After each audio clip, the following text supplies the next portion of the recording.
പെന്തക്കോസ്തുകാർ പണം മുടക്കി വ്യാപകമായി മതമാറ്റം നടത്തുന്നുവെന്ന് SNDP യോഗം ജനറൽ സെക്രട്ടറി ശ്രീ വെള്ളാപ്പള്ളി നടേശന്റെ പ്രസ്താവന അപക്വവും ഒരു പുരോഗമന പ്രസ്ഥാനത്തിന്റെ നേതാവെന്ന നിലയിൽ വിവേകശൂന്യമായ പ്രസ്താവനയാണെന്ന് പെന്തക്കോസ്ത് യുവജന സംഘടനയായ PYPA കേരള സ്റ്റേറ്റ്.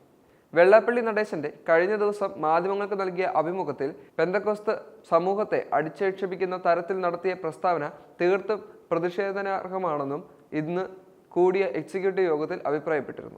100 വർഷത്തിൽ അധികമായി ചരിത്ര പാരമ്പര്യമുള്ള കേരളത്തിലെ പെന്തക്കോസ്ത് സമൂഹത്തെ ആഗമനം അവഹേളിക്കുന്ന തരത്തിലുള്ള ശ്രീ വെള്ളാപ്പള്ളി നടേശന്റെ പ്രസ്താവന അത്യന്തം പ്രതിഷേധാർഹവും അപലപനീയവുമാണെന്ന് കേരളത്തിൽ നിലനിന്ന് പോരുന്ന മതസൗഹാർദ്ദം തകർക്കുന്ന തരത്തിലുള്ള വാക്കുകളാണ് പ്രസ്താവനയ്ക്ക് പിന്നിലുള്ളതെന്നും കേരള സ്റ്റേറ്റ് എക്സിക്യൂട്ടീവ് അംഗങ്ങളും അഭിപ്രായപ്പെട്ടു.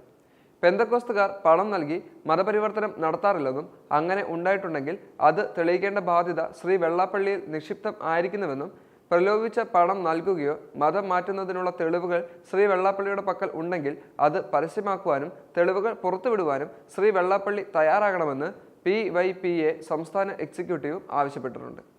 മതേതര രാജ്യമായ ഭാരതത്തിന്റെ ഭരണഘടന നൽകുന്ന അവകാശങ്ങൾ ഉപയോഗപ്പെടുത്തിയുള്ള പ്രവർത്തനങ്ങൾ മാത്രമേ പെന്തക്കോസ്ത് സമൂഹം നടത്തിയിട്ടുള്ളൂ.